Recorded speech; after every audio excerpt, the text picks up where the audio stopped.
विक्रम, मानसी और अर्जुन ये तीनों दिल्ली के युवा ट्रैवल ब्लॉगर्स थे। उनका ब्लॉग मिस्ट्री मेकर्स ऐसी जगहों की तलाश करता था जो रहस्यमयी और अलौकिक मानी जाती थी।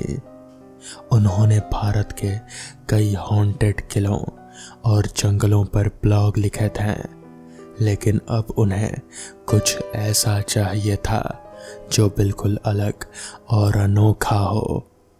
एक दिन विक्रम को अपनी रिसर्च के दौरान शिमला के पास टनल नंबर 33 के बारे में पता चला। ये सुरंग एक ब्रिटिश इंजीनियर कर्नल बडोक के नाम पर बनी थी, जिसकी मौत यहीं हुई थी। लोकल कहानियों के मुताबिक कर्नल बडोक का भूत आज भी सुरंग में भटकता है और कभी कभी लोगों को डराता है। ये एकदम परफेक्ट है। ये सिर्फ एक हॉन्टेड जगह नहीं, बल्कि इसके पीछे पूरी कहानी और इतिहास है। ये हमारे ब्लॉग के लिए बिल्कुल नया कंटेंट होगा, विक्रम ने उत्साहित होकर कहा। लेकिन क्या ये सेफ है? मानसी ने थोड़ा चिंता से पूछा। मैंने इंटरनेट पर पढ़ा कि यहाँ कई लोगों के साथ अजीब घटनाएं हुई हैं। अरे ये सब तो हॉन्टेड जगह के बारे में कहा ही जाता है। हम अपनी सारी तैयारी के साथ जाएंगे, अर्जुन ने आत्मविश्वास से कहा। उन्होंने तुरंत शिमला का प्लान बनाया। उनका मकसद था दिन में सुरंग के आसपास की जगह देखना, लोकल लोगों से बात करके कहानियां जानना और फिर रात में वहां जाकर अपनी आंखों से सच देखना। शिमला पहुंचने के बाद उन्होंने एक लोकल गाइड से बात की, जिसने उन्हें टनल 33 के पास तक पहुंचाया। सुरंग के बाहर का नज़ारा बहुत ही खूबसूरत था। चारों तरफ देवदार के घने पेड़ थे और हवा में एक अजीब सी ठंडक थी। लेकिन जैसे जैसे वो सुरंग के पास पहुंचे, माहौल में एक अजीब सा सन्नाटा पसर गया। ये सुरंग 1143 मीटर लंबी है और इसे बनाने में करीब 6 महीने लगे थे, लोकल गाइड ने बताना शुरू किया। लेकिन इसे बनाने की कहानी बहुत दुखद है। उसने उन्हें कर्नल बडोक की पूरी कहानी सुनाई। कर्नल बडोक को ब्रिटिश सरकार ने इस सुरंग को बनाने का काम सौंपा था। उन्होंने दोनों तरफ से खुदाई शुरू की, लेकिन उनकी गिनती में गलती हो गई। दोनों छोर बीच में नहीं मिले। ब्रिटिश सरकार ने कर्नल की कड़ी आलोचना की और उन पर जुर्माना लगाया। ये अपमान कर्नल बडोक सहन नहीं कर पाए। वो बहुत निराश और उदास हो गए। एक दिन वो जब सुरंग के बाहर अकेले टहल रहे थे, तो उन्होंने अपनी ही बंदूक से खुद को गोली मार ली। उनकी मौत के बाद एक और इंजीनियर एच.एस. हैरिंगटन ने इस सुरंग का काम पूरा किया, लेकिन कर्नल बडोक की आत्मा वो यहीं रह गई। गाइड ने बताया, लोग कहते हैं कि रात में कर्नल बडोक की आत्मा यहीं टहलती है। कुछ लोगों ने उन्हें ब्रिटिश सैनिक की वर्दी में देखा है, तो कुछ लोग उन्हें यहाँ हवा में चलते हुए महसूस करते हैं। यहाँ कई बार किसी के रोने की या फिर धीमी फुसफुसाहट की आवाज़ सुनाई देती है। विक्रम और मानसी और अर्जुन ने ध्यान से सब कुछ सुना। अब उनके लिए ये सिर्फ एक ब्लॉग पोस्ट का विषय नहीं था, बल्कि एक गंभीर और रहस्यमयी मामला था। शाम होते होते गाइड उन्हें छोड़कर चला गया। सूरज ढल चुका था और चांदनी की हल्की रोशनी चारों ओर फैल रहे थे। तीनों ने अपने बैग से टॉर्च, कैमरा और कुछ सेंसर वाले उपकरण निकाले। उन्होंने रात 11 बजे का इंतज़ार किया, जब आखिरी ट्रेन भी गुजर चुकी थी। चलो अब अंदर चलते हैं, विक्रम ने धीरे से कहा। मानसी ने अपने गले में एक छोटा सा क्रॉस पहना हुआ था और वो भगवान का नाम ले रहे थे। अर्जुन अपने कैमरे को तैयार कर रहा था। जैसे ही वो सुरंग के मुहाने पर पहुंचे, उन्हें एक अजीब सी ठंडक महसूस हुई, जैसे किसी ने अचानक एयर कंडीशनर चला दिया हो। सुरंग के अंदर से एक अजीब सी हवा बाहर आ रहे थे, जिसमें एक अजीब सी गंध थी, जैसे पुरानी मिट्टी और जंग की मिली जुली गंध। उन्होंने तुरंत टॉर्च चलाई और अंदर की ओर बढ़ने लगे। सुरंग के अंदर का नज़ारा बहुत ही डरावना था। ऊंची ऊंची दीवारें और चारों तरफ गहरा अंधेरा। उनकी टॉर्च की रोशनी सिर्फ कुछ ही मीटर दूर तक जा पा रहे थे। दीवारों पर पानी टपक रहा था, जैसे एक धीमी लयबद्ध आवाज आ रहे थे। यार, ये तो बहुत डरावना है, मानसी ने फुसफुसाते हुए कहा। तभी उन्हें अपने पीछे से किसी के चलने की आवाज आई। वो सब चौंक गए और पीछे मुड़कर देखा, मगर कोई नहीं था। अर्जुन ने अपने कैमरे का नाइट विजन मोड ऑन किया, लेकिन कैमरे में भी कुछ नहीं दिख रहा था। शायद हमारा भ्रम हो, विक्रम ने कहा, लेकिन उसकी आवाज में घबराहट थे। वो आगे बढ़ते गए। लगभग 500 मीटर अंदर जाने के बाद उन्हें एक अजीब सी फुसफुसाहट सुनाई दी। ऐसा लगा जैसे कोई उनसे बात करने की कोशिश कर रहा हो। आवाज बहुत धीमी थी, लेकिन साफ सुनाई दे रहे थे। मैं कहाँ हूँ? मुझे धोखा दिया गया। ये सुनकर तीनों के रोंगटे खड़े हो गए। ये कोई रिकॉर्डिंग या हवा का असर नहीं था। ये एक आदमी की आवाज थी जो उदास और निराश लग रहे थे।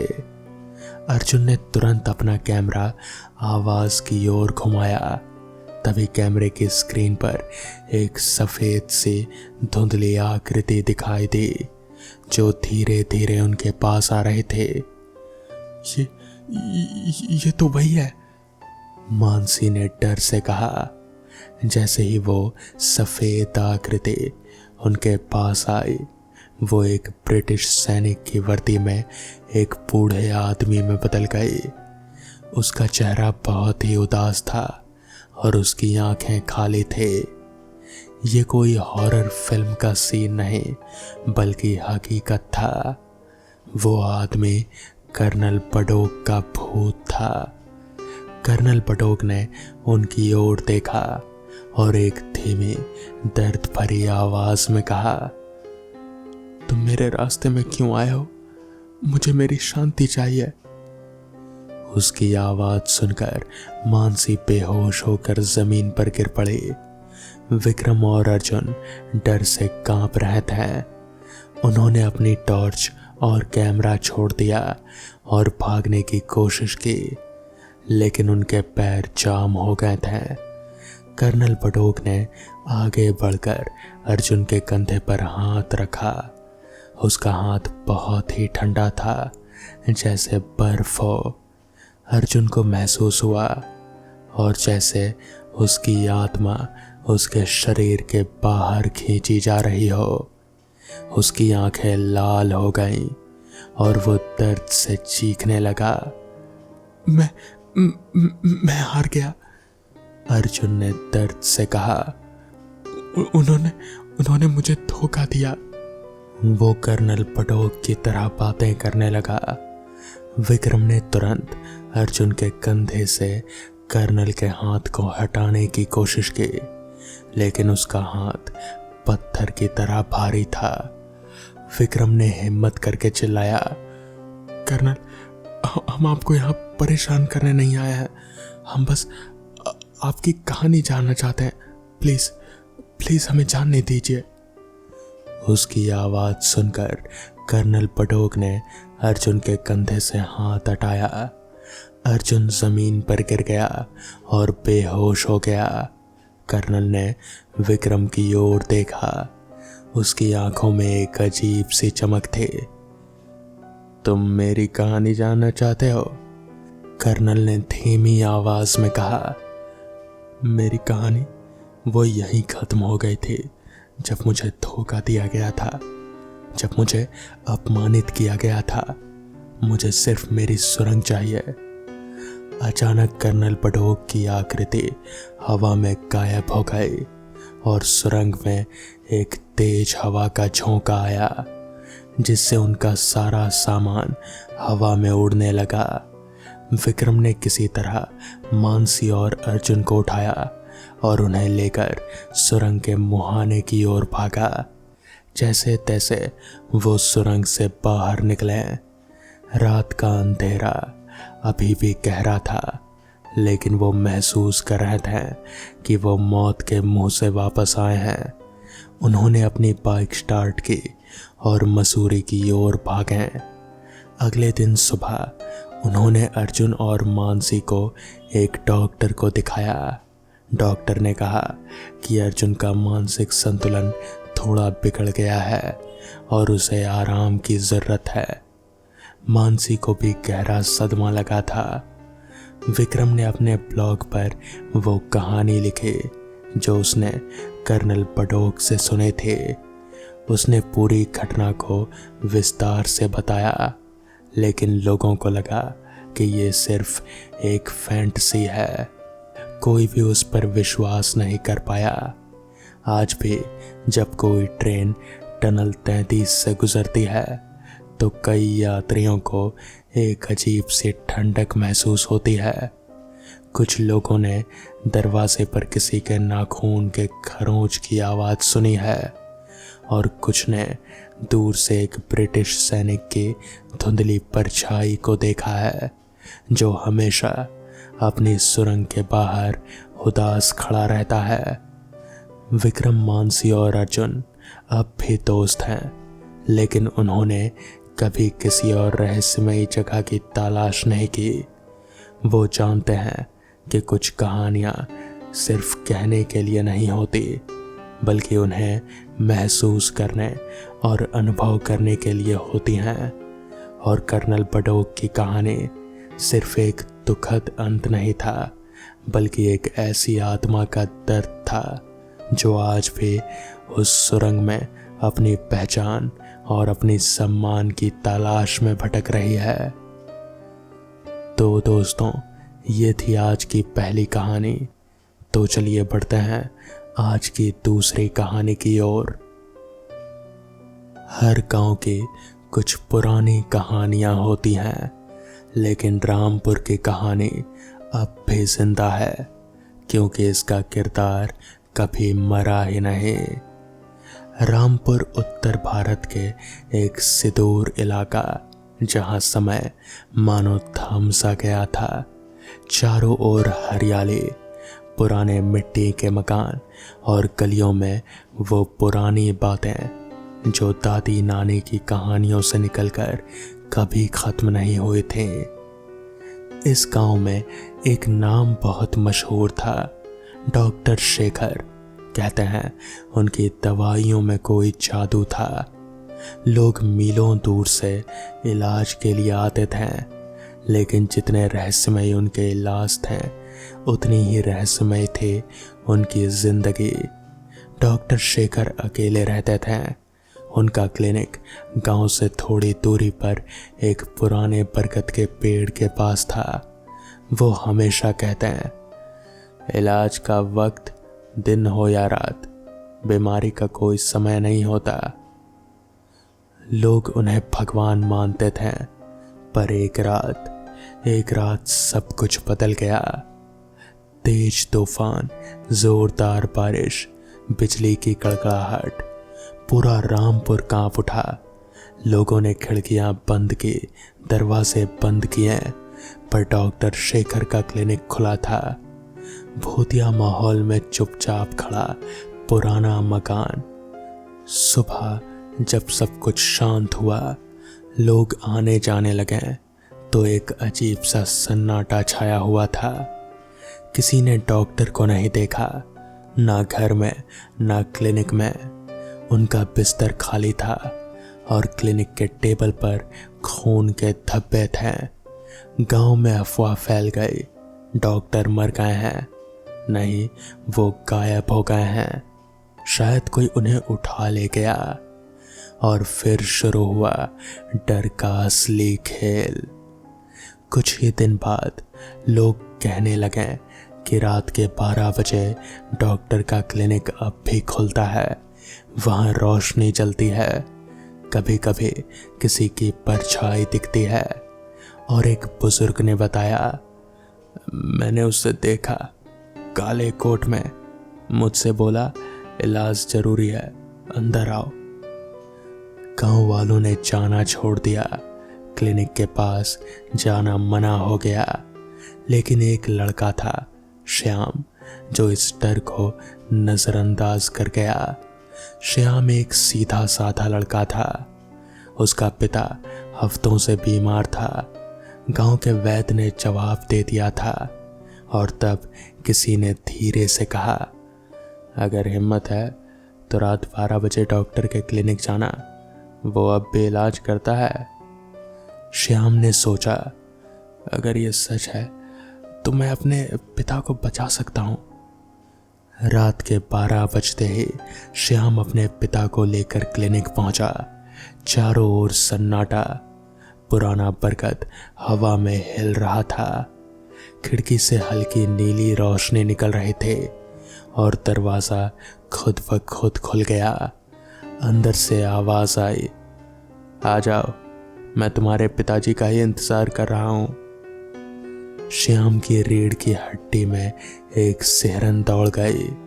उसने देखा डॉक्टर शेखर वहीं खड़े थे। चेहरा वैसा है लेकिन रंग फीका, आंखें गहराई में डूबी हुई, मानो कोई जिंदा लाश हो। डॉक्टर ने बिना कुछ पूछे इलाज शुरू किया। टेबल पर पुराने जंग लगे औजार रखे थे जिनसे बदबू आ रहे थे। दीवारों पर अजीब संस्कृत में कुछ लिखा था। बीच बीच में धीमी आवाजें आती थी, हमें मत छोड़ो, वो हमारे साथ भी यही किया। श्याम कांपने लगा। डॉक्टर ने कहा, तुम्हारे पिताजी ठीक हो जाएंगे, लेकिन एक शर्त है, तुम किसी से इस जगह का जिक्र नहीं करोगे। श्याम ने सिर हिलाया।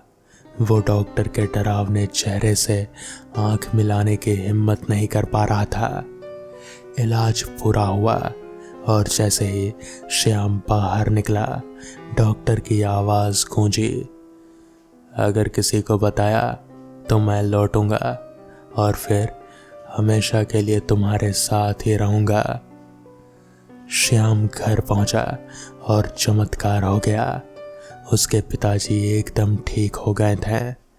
गांव वाले हैरान थे, लेकिन श्याम खामोश था, जैसे उसकी जुबान किसी ने छीन ली हो।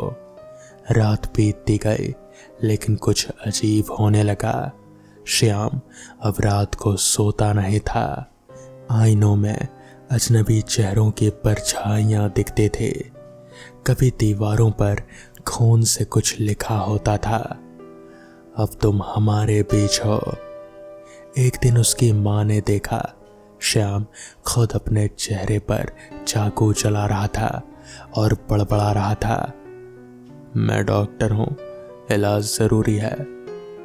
माँ चीखी, लेकिन श्याम हंस रहा था, बिल्कुल उसी तरह जैसे डॉक्टर शेखर हंसता था। रात 12 बजे क्लिनिक फिर खुला।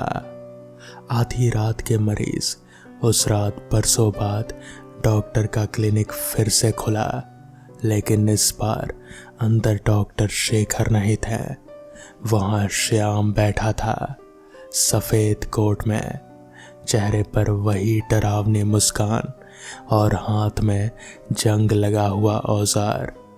गांव के 2 बच्चे जो गलती से वहां चले गए थे, फिर कभी नहीं लौटे। अगली सुबह क्लिनिक की दीवार पर खून से लिखा था, इलाज पूरा हुआ। और तभी से हर पूर्णिमा की रात क्लिनिक की लाइट जलती है और अंदर से दो आवाज़ें आती है, एक बूढ़ी आवाज़ और एक जवान आदमी की आवाज़। अगला मरीज कौन है? तो दोस्तों, ये थी आज की दूसरी कहानी। तो चलिए बढ़ते हैं आज की आखिरी कहानी की ओर। मैं लखीमपुर में ही जन्मा और पला बड़ा था। 12वीं के बाद ही बीटेक करने के लिए बेंगलोर चला गया और उसके बाद कुछ साल नौकरी करके अमेरिका। अभी 2 साल पहले ही अमेरिका से वापस भारत आया हूँ। पैसा काफ़ी जमा हो गया है। अब सोच रहा हूँ कुछ बिजनेस शुरू करूँ। नौकरी से अब उकता गया हूँ। ये तो बहुत अच्छी बात है बेटा, बस में बैठे आकाश के साथी पैसेंजर ने कहा। वो आकाश के पिता की उम्र के थे और उनके चेहरे पर जिंदगी भर का तजुर्बा खासा झलक रहा था। आकाश को हमेशा ही अच्छा लगता था अपने से बड़े बुजुर्ग लोगों के साथ सलाह मशवरा करना। जब तक उसके पिताजी जिंदा थे, ऐसा कोई जिंदगी का फैसला ना रहा जो उसने उनकी सलाह मशवरा के बगैर लिया हो। 4 साल पहले उनके परलोक चले जाने के बाद उसे उनकी कमी हर पल झलकती थी। जब लखनऊ से वो अपने ननिहाल के लिए बस में बैठा तो इत्तेफाकन ये बुजुर्ग उनके बगल में ही बैठ गए और फिर उनकी बातचीत शुरू हो गई। तो लखीमपुर में अभी कौन कौन है? उन्होंने दिलचस्पी के साथ पूछा। अभी तो सिर्फ चाचा हैं, उनके बच्चे तो सब बाहर हैं। मैं भी वैसे लखनऊ ही रहता हूँ। मेरी वाइफ और बच्चे फ़िलहाल लखनऊ में मेरी मम्मी के साथ हैं। अच्छा, तो लखीमपुर चाचा से मिलने जा रहे हो? फिर पूरे परिवार के साथ क्यों नहीं आए? नहीं अंकल, दरअसल चाचा तो खुद ही लखनऊ अभी कुछ दिन पहले आकर गए। मैं उनसे मिलने नहीं बल्कि अपने बचपन के दोस्त अभिषेक से मिलने जा रहा हूँ। ओह अच्छा, वो क्या करता है? अभिषेक कभी लखीमपुर से बाहर नहीं निकला। उसे वहीं रहना पसंद है। उसके माँ बाप के गुजर जाने के बाद उसकी ज़िंदगी में एक बहुत बड़ी ट्रेजेडी हुई। शादी के कुछ समय बाद ही उसकी बीवी भी गुजर गई। इन सब के लिए वो खुद को दोष देता है। कहता है कि वो ही बुरा नसीब लेकर पैदा हुआ है, मगर ऐसा थोड़ी ना कुछ होता है अंकल। तो इस पर उन अंकल ने कहा, हाँ, ऐसा थोड़ी कुछ होता है, ये तो भगवान का किया धरा है, अब क्या कहें। फिर आकाश ने कहा, अभी जब उसने सुना कि मैं इंडिया वापस आ गया हूँ तो मुझे एक दिन कॉल किया उसने। फिर वैसे भी अभी मैं खाली ही बैठा था तो सोचा कि उससे मिलकर ही आता हूँ। बहुत बढ़िया, अपने दोस्तों से मिलो और उसे समझाओ कि फिर से ज़िंदगी बसा ले। अकेले काटना बेहद ही मुश्किल काम है। आकाश ने सहमति से सिर हिलाया। कोशिश करूंगा। वो लखनऊ से लखीमपुर 2.5 घंटे में पहुंच गए। बस स्टॉप पर उतरने के बाद आकाश ने अपने साथी पैसेंजर से विदा ली और फिर एक रिक्शा पकड़ लिया। राजगढ़ चलना भाई। इतने साल अमेरिका में रहने के बाद उसे एक अलग ही रोमांच आ रहा था अपनी जन्मभूमि या फिर अपने घर वापस आने पर। रिक्शा चालक पैडल मार रहा था और आकाश जिज्ञासा के साथ वही पुराने रास्ते, चौराहे, दुकानें, यही सब देख रहा था। बहुत कुछ बदल चुका था और बहुत कुछ अभी तक वैसा का वैसा ही था जैसा वो छोड़ कर गया था। बस स्टॉप से अभिषेक के घर पहुंचने में उसे सिर्फ 15 मिनट लगे। बड़े शहरों से छोटे शहरों में आने के बाद सबसे ज़्यादा अचरज यही होता है कि जो दूरियां बचपन में ज़्यादा लगती थी वो अब ऐसा लगता है कि जैसे कुछ भी नहीं है। अभिषेक का घर 3 मंजिला था जो कि उसकी कॉलोनी राजगढ़ का आखिरी गली के अंदर जाकर एकदम कोने पर था। घर के चारों ओर अच्छा खासा खुला खुला जगह भी था जहाँ पर गार्डन आदि बहुत ही अच्छे से मेंटेन किया हुआ था। कई बड़े बड़े पेड़ थे। आकाश को आम के पेड़ नजर आए मगर वो सारे पेड़ जैसे सूख चुके थे। घर भी थोड़ा अजीब सा लग रहा था, जैसे कि बहुत दिनों से घर की साफ सफाई नहीं हुई हो। खैर, आकाश घर के नजदीक गया। उसने दरवाजा खटखटाया तो अभिषेक ने दरवाजा खोला। अभी खड़ा ही रहेगा या आगे भी आएगा? कोई तमीज कमीज बची है कि नहीं? आकाश उससे कुछ फासला छोड़कर रुकते हुए बोला। अभिषेक हंसता हुआ सीढ़ियां उतरा और उसकी तरफ बढ़ा, फिर आगे बढ़कर उसे गले लगा लिया। अरे कितना फूल गया यार तू, आकाश बोला। उसे अपने इर्द गिर्द अभिषेक का चर्बी से भरा शरीर महसूस हो रहा था। सब गांवों का आबो हवा खान पान का असर है, तुम अमेरिका वालों को तो कुछ फर्क ही नहीं पड़ा। अभिषेक मुस्कुराते हुए ऊपर से नीचे तक उसे देखते हुए बोला। चल भाई, अब आ गया हूं, देखते हैं तुम्हारे गांव की आबो हवा मुझ पर क्या असर करती है, आकाश ने बोला। तो अभिषेक हंसा, जिसके बाद उन दोनों के बाद थोड़ी इसी तरह की बातचीत होने लगी। जिसके बाद आकाश ने अभिषेक से कहा, अच्छा तू रुक, मुझे एक काम करने आना है, ठीक है, मैं अभी तुरंत ही आता हूं। जिसके बाद आकाश घर से निकलकर वापस से बाजार की तरफ चला गया।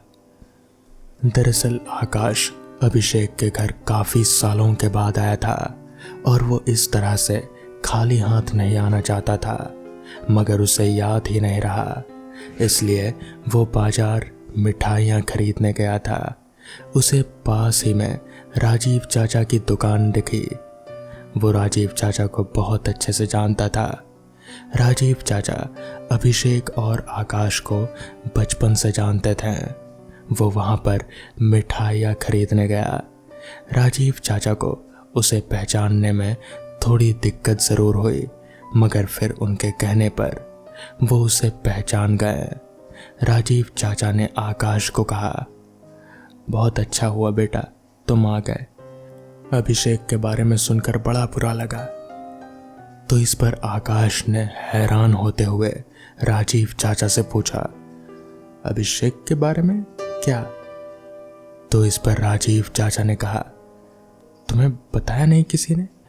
अभिषेक ने अभी 2 महीने पहले ही खुदकुशी कर ली।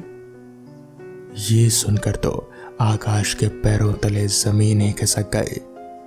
उसे कुछ होश ही नहीं रहा। उसे समझ नहीं आ रहा था कि जब अभिषेक 2 महीने पहले ही मर चुका है तो फिर वो कौन था जिसे अभी आकाश मिलकर आया था।